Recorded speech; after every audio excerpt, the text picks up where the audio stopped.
Because they know who I am, and they've known who I am for the last 30 years. How you became involved, first of all, in the bodybuilding scene. A brief rundown? It seems that everywhere I go, people ask me, is Mike O'Hearn on steroids? I got asked at the Mr. Olympia, I got asked via email and Facebook. I even got asked again at the gym last night. People have done entire videos weighing in on the topic, and articles have been written in magazines. It's really become quite the phenomenon. But here's what I do know about Mike. I know he was 270 pounds in high school. I know he deadlifted over 700 pounds when he was still a teenager. Other than his freakish combination of size, conditioning, and strength, I know Mike's never exhibited any of the other telltale signs of steroid use. He's never had a significant fluctuation in body weight. He's never had acne or been bloated with water retention. He's never ballooned up to over 300 pounds. His strength has never fluctuated significantly. Mike's a big boy. He doesn't need me swinging from his nuts. As a matter of fact, I spent the first 20 years of my career hating that fucker. 25 years ago, back in the early 90s, when I was pursuing my career in bodybuilding, Mike O'Hearn was already in the magazines. He was doing what I wanted to do, and he was doing it a hell of a lot better than I was. So I immediately started training for it because I wanted to beat him so bad. I used it as motivation for every workout. Now I laugh at the trolls who get all butthurt about Mike O'Hearn, but I was that troll 25 years ago. I just didn't have a keyboard and my parents didn't have a basement. We were raised by OGs, not IGs.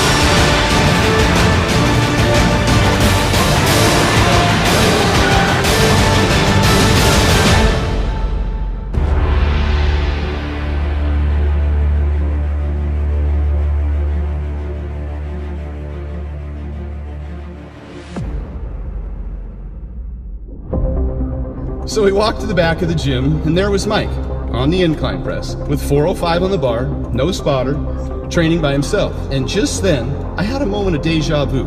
Ever since I began training, back when I was in college, Gold's Gym Venice was the mecca of bodybuilding, a place where all the greatest bodybuilders in history would come to train with and learn from the other greats.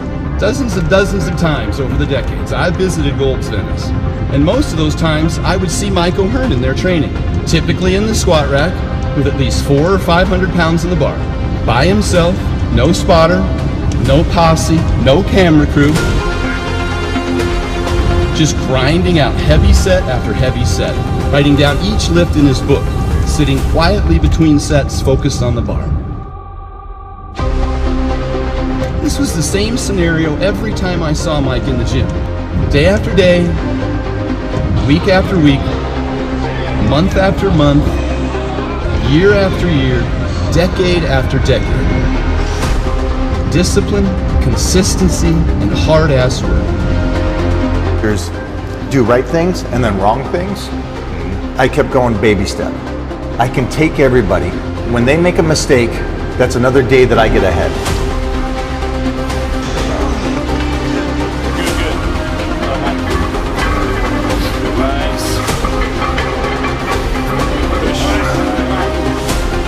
Is that he's even more dominant now. He's at his peak and dominating. So I want you to think about that for just for a second. In any endeavor, I don't care if you're in business, if you're an athlete, if you're in entertainment, to be dominant that late for that long to get better, you're talking about multiple decades of domination.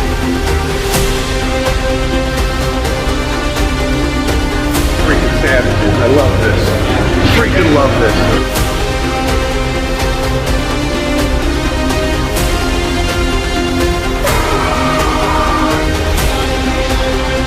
Six, 7, 8, 13, 14.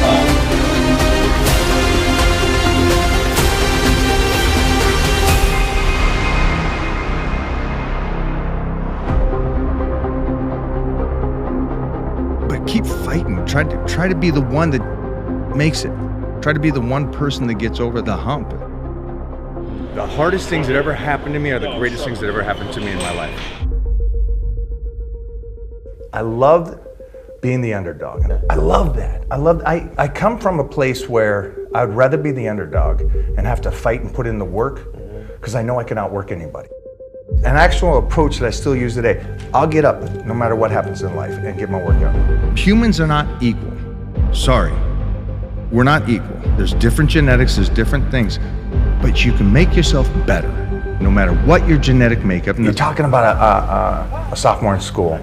I was a monster. I was already benching over 400 pounds by the time I was 15, squatting 550 pounds. And it's like, you're gonna be a different creature now doing what you're doing. The idea that every brick I built, I need to make sure that brick stays there.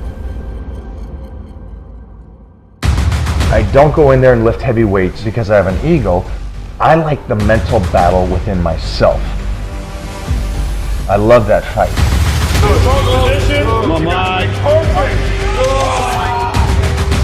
I love knowing that, you know what? Continuously get better and better.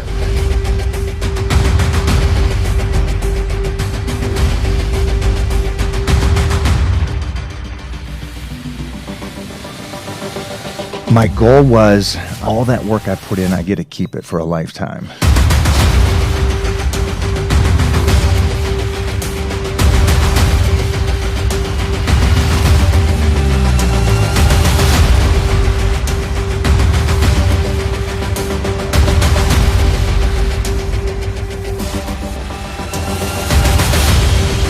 The Titan is here!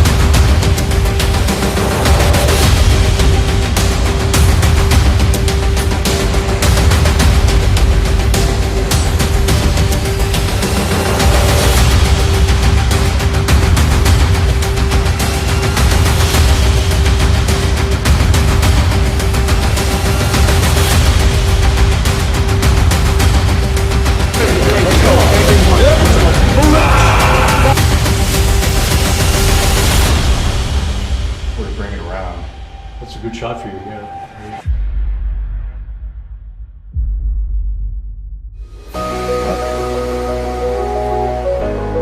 The belief of something too heavy for you, the mind just destroys you.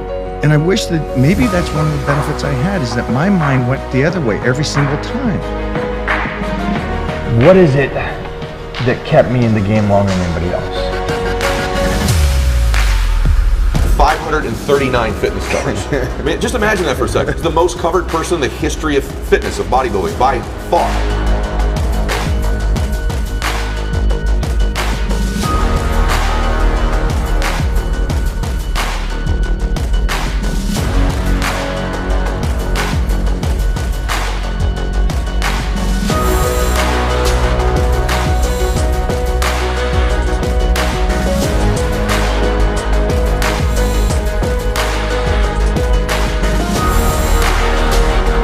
I'm always getting ready.